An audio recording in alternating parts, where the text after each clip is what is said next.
tidak akan aku ciptakan jin dan manusia kecuali beribadah kepada diriku. Itu kata Allah. Jadi sebenarnya jin dan manusia itu berdekatan. Cuma memang ada orang yang tidak atau belum diizinkan oleh Allah Ta'ala melihat jin. Itu hanya Allah. Sama seperti orang terlahir normal seperti kita. Tapi kan ada orang yang terlahir cacat. Kalau ada orang yang bisa melihat jin, kita benci, kita ngomong yang nggak karu-karuan. Lah kalau orang yang terlahir cacat itu mau diapain? Kan orang yang begitu juga akan bilang, lah kalau cacat itu kan kasihan. Lah kenapa kalau kamu itu lihat teman-teman yang lain itu kok kamu nggak kasihan, kok kamu itu malah maki-maki, kamu itu omong yang kasar. Nah ini harusnya diperhatikan bahwa sebagai seorang manusia muslim, dia harus belajar taat pada Allah Ta'ala. Ngomong pun harus ditata. Kalau dia salah, dia bertanggung jawab di akhirat kelak. Kalau dia merasa benar, dia akan bertanggung jawab di akhirat kelak. Karena apa? Kalau memang menganggap orang itu cacat yang bisa melihat jin, nggak apa-apa. Tetapi solusinya apa? Solusinya diiniin mamanya. Yakin itu bisa selesai. Yakin bisa selesai. Orang terkena sihir diginiin kata mereka, yakin itu bisa selesai? Kan gitu pertanyaannya. Jangan sombong dengan yang seperti itu. Semua yang punya hak itu Allah. Jangan sombong. Kenapa? Karena kalau tidak terjadi, apa sebenarnya? Apa yang mau disombongkan kalau tidak terjadi? Yang bisa menyelesaikan itu adalah Allah. Nah inilah yang harus kita ketahui, bahwasanya kalau dianggap orang yang melihat jin itu cacat seperti manusia yang cacat, ya harus dicari solusinya, bukan dihujat, bukan di ini, bukan seperti itu. Lah kalau pertanyaan saya balik, apakah orang itu ada jinnya apa enggak? Bisa dia nggak jawab? Bisa nggak dia jawab? Nggak paham ya. Kita kan pernah ngobrol dengan Ustadz Zaki, dia yang pobi dengan durian itu jin semua di dalam hati sama pikirannya, mutah. Iya itu yang mempengaruhi, dia nggak suka sama durian, lihat bentuknya durian langsung mutah, langsung mual mutah. Itu apa? Itu jin sebenarnya. Lah kalau kita bilang itu jin, kemudian ya kalau mau diselesaikan ya silahkan.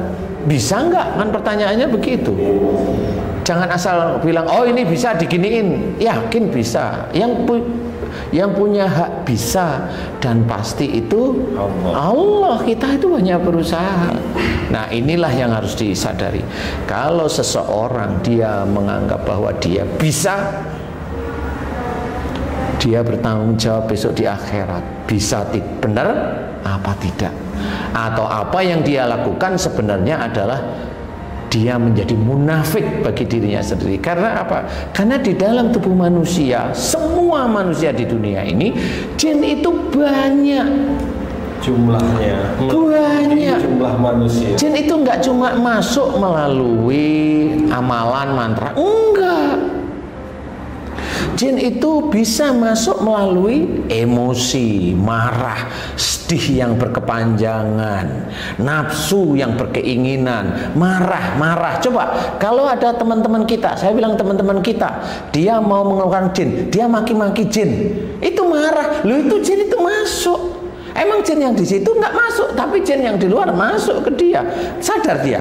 Nggak tahu lah. Kenapa dia nggak tahu? Lah karena otaknya di sini merasa benar. Nggak bisa seperti itu. Dia harus belajar beneran yang seperti itu. Referensi itu tidak bisa satu. Kenapa tidak bisa satu? Contoh, kita belajar agama satu sisi, satu umpamanya. Kita belajar, bisa aja kita belajar dari Ustadz Adi Hidayat yang hebat di dalam hafalan Quran, ya. Itu harus belajar. Umpamanya belajar dengan Ustadz Abdul Somad, beliau hafal dengan berbagai hadis. Itu kan beda-beda. Tapi kan nggak bisa. Kemudian ustadz yang lain, umpamanya kita itu hanya cuma, oh saya dengan ustadz ini aja, yang lain enggak. Yuk kan nggak boleh seperti yang lain di luar ini langsung bid'ah, ditolak. Enggak seperti itu. Ini manusia semua, masih ada kekeliruan, masih ada kekurangan, masih ada salah di hadapan Allah Ta'ala. Enggak bisa seperti itu. Apakah yakin dengan mengikuti satu orang, dua orang yang dia sebarkan melalui video, yakin orang itu benar? Yakin orang itu benar? Kalau saya tetap tidak. Kenapa? Saya bilang kebenaran itu milik Allah Ta'ala. Sebagai seorang manusia, tidak ada kebenaran kecuali tingkah lakunya dia mencerminkan dia betul-betul seorang yang membawa kebenaran. Kan beda. Orang membawa kebenaran itu beda. Menenangkan, paham, ada gejolak itu benar-benar redam pun dengan kata-kata yang baik. Nah, di sini harus ketahui bahwa jin itu memang bisa dia muncul di layar YouTube dan sebagainya. Itu normal menurut saya. Dari dulu saya nggak pernah ini, normal kok itu. Menurut saya normal. Kalaupun malaikat itu muncul normal, tapi tinggal siapa orangnya yang bisa melihat malaikat. Hanya gitu aja kalau saya lihat momennya, oh ini orang ini kayaknya imannya bagus ya, monggo silahkan. Kalau saya protes, enggak, saya protes.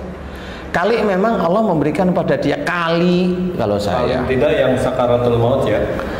Ya tanya lah yang sakaratul maut, enggak tahu juga. Oh sakaratul maut selesai lah. Mau tanya, lihat malaikat kagak? Kan nggak ngerti. Iya. Nah, disinilah sebenarnya susahnya kita. Jadi kita harus belajar dewasa. Kita belajar untuk apa namanya? Untuk memahami bahwa ilmu itu harus dikaji terus-menerus. Orang kan tidak pernah tahu kenapa orang bisa sakit. Coba orang berpikir enggak? Orang yang katanya dia itu enggak ada jin atau katanya dia bersih. Kalau saya jawab jujur nih bagi guys nih, sedulur dan sebagainya, kalau saya jawab jujur, orang yang sakit ini jujur saya jawab, sebenarnya orang tersebut itu ada jin di titik sakit. Di titik sakit itu ada jin. Nah, jin yang mana di titik sakit itu? Jin di titik sakit itu adalah dia masuk dulu, dia melakukan perilaku yang salah, keluar dari jalur agama, keluar dari jalur syariat, keluar dari jalur sunnah Rasulullah, sehingga kesalahan itu bertumpuk dan jin itu masuk di titik itu. Salah satunya adalah kenapa saya menjawab kalau seseorang itu sakit di punggung bagian bawah, di tulang ekor, di daerah-daerah dekat situ, itu selalu hampir sama, menyimpan marah dengan tinggal umur. Kalau umur di bawah 45 dengan orang tua, kalau umur di atas 45 dengan pasangan. Kenapa itu seperti itu? Karena memang jinnya itu di titik itu, dia gerombolnya. Nah, di titik itulah sebenarnya mereka tidak akan pernah paham. Saya cerita sekarang, itu jin. Tadi kan ini belum selesai loh. Belum. Silakan. Menyambung pemirsa nanya nih, ya, netizen. Boleh. Tadi kan soal penyakit, Ustaz. Saya udah kelompokkan lagi per penyakit nih. Netizen nanya, penyakit asma, Ustaz. Banyak sekali nih yang nanya tentang penyakit asma. Yang hubungan tadi Ustaz menjelaskan tentang jin itu ada di titik tempat sakit itu. Kalau dengan asma, sebelumnya teruskan dulu baru nanti. Oke, boleh. Begini, sedulur. Jadi semua orang kenapa saya bilang di tubuh orang itu banyak jin, saya sih senyum-senyum. Saya nggak pernah menyalahkan saudara-saudara saya, karena sebenarnya di titik sakit itulah, mau dia gagal ginjal, mau dia kena TBC, mau dia kena gatal-gatal, mau dia kena batuk, ini walaupun batuk pusing, semua penyakit ini jin, makhluk Allah Ta'ala. Sebagian bisa diredam, saya nggak bilang disembuhkan, diredam dengan obat-obat teman-teman kita dokter, diredam, saya nggak bilang disembuhkan, karena penyakit itu akan muncul lagi pasti. Ya, itu sebenarnya jin, siapapun orangnya. Orang yang dia bilang pembenci jin nomor 1 di dunia ini, di Indonesia lah paling tidak. Di Indonesia aja. Orangnya siapa? Oh biasa ngejar-ngejar orang yang nyala-nyalain orang. Itu dia juga sama. Kalau dia gatel-gatel, ya itu jin. Kalau dia batuk, ya itu jin. Kalau dia itu kalau ngomong matanya melotot, ya itu jin juga, sama. Paham sekarang? Makanya kalau saya ada orang yang kena jin, sihir, saya selalu tersenyum. Kenapa? Loh, termasuk saya sendiri juga ada jin di tubuh saya. Saya berusaha berubah karena apa? Karena saya berusaha menghilangkan jin yang ada dalam tubuh saya. Dengan apa? Berperilaku seperti cara-cara akhlaknya Rasulullah. Itu bicara santun. Kalau bicara kasar, ini omongan mulut itu banyak jin. Salah satunya sariawan. Sariawan itu juga jin. Makanya kalau minum vitamin C nggak pernah bisa sembuh. Nanti muncul lagi. Karena apa? Ya itulah jin. Kalau dia nggak pernah berusaha untuk belajar jadi baik, sariawan itu tetap ada. Nah, kalau ada anak kena kanker, sama. Yang salah siapa? Orang tuanya. Kenapa bisa kanker? Karena orang tuanya si anak ini marah, jengkel kepada orang tuanya lagi, atau kakek neneknya si adik yang sakit ini. Itu kenapa? Itu karena jin. Loh, kenapa jin dimasukkan? Itu atribut dari Allah Ta'ala, dimasukkan ke tubuh, kemudian dimunculkan oleh Allah Ta'ala dalam bentuk sakit. Makanya di dalam Quran diceritakan, wa ma asabakum min musibatin fa bima kasabat aydikum. Itu jelas, apa saja musibah yang kau terima itu disebabkan dari buah tanganmu sendiri. Allah itu nggak salah. Yang salah itu orangnya yang sok pinter, nggak ngerti dalil asal. Lah ya itu jadinya nyalahkan saudara-saudaranya sendiri, padahal dia itu lupa kalau dia salah. Nah, ini saya ceritakan, siapapun orangnya, kalau memang dia itu nggak mau, ayo kita diskusi, bukan diskusi, yuk kita buktiin bisa ngobatin penyakit apa, termasuk asma ini nanti. Kenapa? Kalau dia tidak paham tentang penyakit ini, dia nggak bisa. Tapi kenapa pasien-pasien saya pada waktu saya bilang, Mbak, Ibu, Pak, ada nggak kejengkelan yang disimpan di dalam keluarga, entah sama orang tua atau sama istri atau sama suami? Dia jawab, saya sering menyimpan jengkel dengan pasangan hidup saya. Boleh, mulai hari ini maafkan dia karena Allah Ta'ala. Beliau mau, kemudian langsung penyakitnya hilang. Kenapa penyakit itu bisa hilang secepat itu? Sakit itu bisa hilang secepat itu karena Allah itu lebih dekat daripada urat nadi di leher kita. Kalau orang itu siap, dia itu berubah di hadapan Allah, nggak nunggu obat, dia siap berubah, penyakit itu diambil oleh Allah Ta'ala. Itulah Allah. Nah, teman-teman kita yang lain, saudara kita nggak ngerti yang begitu. Yang begitu itu salahkan. Karena apa? Karena dia tahu jin. Kayak, loh, yang bilang tahu jin itu siapa? Kan gitu nih. Nah, ini tentang asma juga. Pusing nggak? Pusing. Tetapi ini ilmu. Dengarkan ilmu saya baik-baik. Saya tidak akan menyindir yang lain-lain, tetapi saya memberikan ilmu. Punya nggak beliau-beliau itu ilmu seperti saya yang dititipkan oleh Allah Ta'ala kepada saya, yaitu memahami tentang penyakit dari sisi akhlak. Kenapa Rasulullah itu jarang sekali sakit? Ya karena akhlaknya itu terpenuhi di hadapan Allah Ta'ala. Tapi kalau manusia sakit itu hampir setiap saat, ya itulah manusia. Yang muslim sama. Ingat salah satu ayat Allah itu menceritakan, wala tulqu bi aydikum ila tahluka.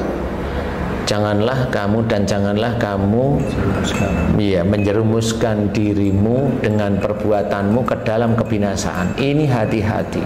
Kalau kita ingin betul-betul bijak, seorang manusia muslim, saya nggak bilang tetangga sebelah, muslim, dia bisa menjadi pembunuh bagi dirinya sendiri.